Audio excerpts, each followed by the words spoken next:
Cara mencuci kemaluan dengan benar. Seringkali kita merasa telah mencuci kemaluan kita dengan bersih dan benar. Bersih belum berarti benar. Hal ini penting agar amal ibadah kita diterima. Banyak orang merasa ibadah mereka bagus, tetapi sebenarnya masih tidak terlepas dari ancaman azab api neraka hanya karena tidak benar dalam mencuci kemaluannya.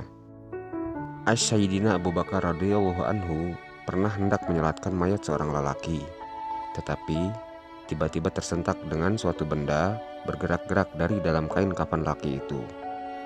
Lalu disuruhnya seseorang untuk membukanya. Alangkah terkejutnya, ada seekor ular sedang melilit kepala kemaluan mayat lelaki itu. Khalifah Abu Bakar mencabut pedang, lalu menghampiri ular tadi untuk membunuhnya. Tetapi ular itu tiba-tiba berkata, "Apakah salahku? Karena aku diutus oleh Allah untuk menjalankan tugas yang diperintahkan." Setelah diselidiki amalan lelaki itu semasa hayatnya, ternyata dia merupakan orang yang menyepelekan dalam hal menyucikan kemaluannya setelah selesai membuang air kecil. Jadi sebenarnya, bagaimana cara membersihkan kemaluan kita dengan benar? Simak ulasannya dengan menonton video ini hingga akhir. Tentunya hanya di Tanumi Channel. Jangan lupa klik like, subscribe, dan nyalakan lonceng notifikasi untuk mendukung channel ini agar terus menyebarkan syiar Islam. Lelaki dan wanita berbeda caranya, bukan dibasuh sekedarnya dengan air dan asalkan bersih.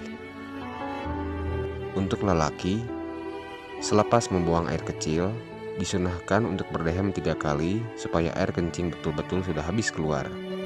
Setelah itu, urutlah kemaluan dari pangkal ke ujung beberapa kali dengan menggunakan tangan kiri, sehingga tiada lagi air kencing yang tertinggal dalam saluran. Kemudian basuhlah dengan air sampai bersih.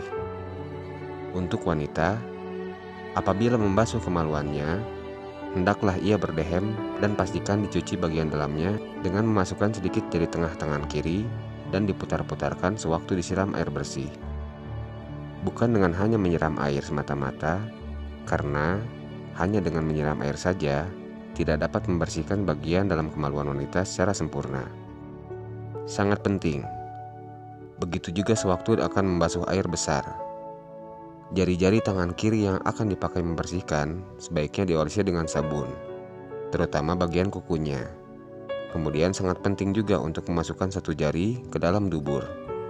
Putarkan beberapa kali supaya najis keluar dari dinding dubur, sambil siram dengan air hingga terasa najis benar-benar telah hilang dan bersih. Sudah benar atau tidakkah cara membersihkan kemaluan kita selama ini?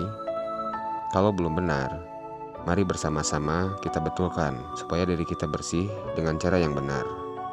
Karena telah dijanjikan neraka bagi mereka yang tidak istibro atau menyucikan diri dengan sempurna, baik hadas kecil atau hadas besar. Ketahuilah, bila mandi besar atau mandi junub tidak sempurna, berarti berwudu atau sholatnya pun tidak sah. Bila berwudu tidak sempurna, maka sholat pun tidak sah. Bila buang air kecil atau besar tidak sempurna, maka wudu dan sholat pun tidak sah. Umur misalkan sudah 40 tahun, tapi mandi besar atau berwudunya tidak sempurna, maka sholatnya pun tidak sah. Dan itu artinya sama saja dia selama 40 tahun tidak pernah melakukan sholat. Nauzubillah. Tolong, jangan remehkan masalah dasar-dasar bab bersuci, karena ini adalah bab dasar yang sangat amat penting. Wallahu a'lam bishawab.